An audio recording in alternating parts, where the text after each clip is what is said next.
اعوذ باللہ من الشیطان الرجیم، بسم اللہ الرحمن الرحیم۔ میرے معزز سامعین کرام اور میرے پیارے پیارے بہن بھائیوں، السلام علیکم ورحمۃ اللہ وبرکاتہ۔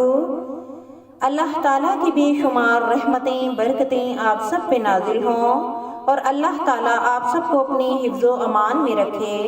میرے بہن بھائیوں میں سے جو بیمار ہیں، اللہ تعالیٰ انہیں شفائے کاملہ عطا فرمائے، اور جو اولاد جیسی نعمت سے محروم ہیں، اللہ تعالیٰ ماہ رمضان المبارک کے صدقے میں ان بے اولادوں کی جھولیاں بھر دے، آمین ثم آمین۔ تو پیارے بہن بھائیوں، آج میں اعتکاف کے موضوع پہ آپ سے بات کرنے کے لیے آئی ہوں کہ میرے کچھ بہن بھائی ایسے ہیں جن کو اعتکاف کے بارے میں، اس کی نیت کے بارے میں، ان کی دعاؤں کے بارے میں کچھ علم نہیں ہوتا۔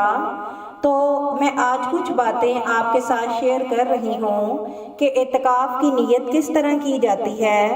اپنے دل میں یہ ارادہ کریں، میں صرف اور صرف اللہ تعالیٰ کی رضا اور حضور صلی اللہ علیہ وآلہ وسلم کی سنت کی پیروی کرتے ہوئے اعتکاف کر رہی ہوں یا کر رہا ہوں۔ اور پھر آپ نے دعا کیا کرنی ہے؟ جب اپنی اعتکاف والی جگہ پہ چلے جائیں، یا اللہ میری کوتاہیاں اور غلطیاں معاف فرمانا اور مجھ پر اعتکاف کی تمام برکتیں نازل فرمانا۔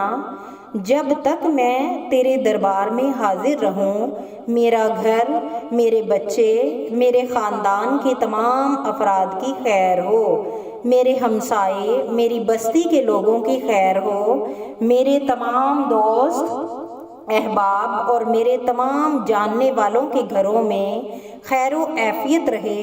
یا اللہ دوران اعتکاف مجھے کسی کی طرف سے کوئی بری خبر نہ سنانا۔ اے اللہ مجھے اعتکاف کی تمام برکتوں اور رحمتوں سے نوازنا، اور میری یہ عاجزی اور میری عبادت اور میری اس کوشش کو منظور و قبول فرمانا، آمین ثم آمین۔ اس کے بعد چونکہ اندر داخل ہوتے وقت عصر کا وقت ہوتا ہے، اس وجہ سے جا کر فوری طور پر نفل ادا نہیں کر سکتے۔ نماز مغرب ادا کرنے کے بعد 2 رکعت نفل اعتکاف کی نیت سے ادا کر لیں تو بہتر ہے۔ اور نماز اوابین، نماز مغرب ادا کرنے کے بعد 6 رکعت نفل نماز اوابین کے ادا کرنے ہیں۔ ان کا ثواب 12 سال کی عبادت کے برابر ہوتا ہے۔ اور نماز اوابین پڑھنے کا طریقہ کیا ہے کہ 2 رکعت کر کے 3 سلام کے ساتھ 6 نفل ادا کرنے ہیں۔ ہر 2 نفلوں کی پہلی رکعت میں سورہ فاتحہ کے بعد آیت الکرسی، اور دوسری رکعت میں سورہ فاتحہ کے بعد 3 مرتبہ سورہ اخلاص پڑھیں۔ نوافل پڑھنے کے بعد اپنے والدین کے لیے اور اپنے اہل خانہ کے لیے دعا کریں، اور تمام ملک و قوم کے لیے بھی دعا کریں، اور زیادہ سے زیادہ عبادتوں میں دل لگانے کی بھی دعا کریں۔ اور نماز عشاء تراویح کے بعد نماز صلاۃ و تسبیح روزانہ ادا کرنی ہے۔ جب تک آپ اعتکاف میں بیٹھے ہیں، آپ نے نماز عشاء کے بعد تراویح کے بعد صلاۃ و تسبیح روزانہ ادا کرنی ہے۔ کوئی بھی وقت اپنی پسند کا مقرر کر لیں، ذکر، اذکار، تسبیحات، قرآن پاک کی تلاوت کریں، زیادہ سے زیادہ دعائیں مانگنی ہیں، اس میں کوئی کوتاہی نہیں کرنی۔ بہتا ہوا سمندر ہے رحمتوں کا، آپ کی ہمت ہے کہ کتنا فائدہ آپ نے حاصل کرنا ہے، سبحان اللہ۔ اور نماز تہجد، اعتکاف میں بیٹھ کے نماز تہجد میں آپ نے کیا کرنا ہے؟ کم از کم 2 اور زیادہ سے زیادہ 2 بار نفل ادا کرنے ہیں۔ اس کے بعد سورہ یاسین، سورہ مزمل، درود شریف پڑھتے پڑھتے سحری کر لیں، اور وضو کر کے تازہ دم ہو جائیں۔ اور پھر نماز فجر ادا کرنے کے بعد تسبیحات کرتے رہیں یہاں تک کہ سورج نکل آئے۔ تو 4 رکعت نماز اشراق 2 نفل کر کے پڑھیں۔ اس میں کوئی سی بھی سورہ پڑھ لیں۔ نفل ادا کرنے کے بعد 100 مرتبہ یا ظاہرو پڑھیں۔ اس کے پڑھنے سے آنکھوں میں نور پیدا ہوگا۔ یہ 2 رکعت نماز اشراق ادا کرنے سے پورے حج اور عمرے کا ثواب ملتا ہے۔ اس کے بعد تھوڑا سا آرام کر لیں۔ اور نماز چاشت جب دن مکمل نکل آئے یعنی 10 بجے کے قریب 4 رکعتیں ادا کریں۔ اللہ کا حکم ہے جو اس کو ادا کرے گا میں اس کی دن کے آخری حصے تک کفایت کروں گا۔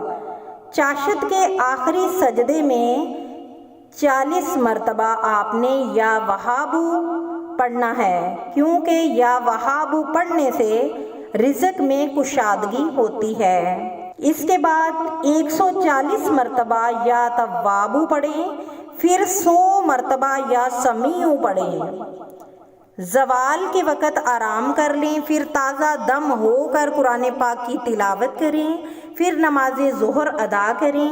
نماز عصر کے بعد زیادہ تر درود شریف، تیسرا کلمہ اور استغفار پڑھیں۔ روزہ کھولنے سے پہلے جو دعا مانگیں گے انشاءاللہ تعالیٰ قبول ہوگی۔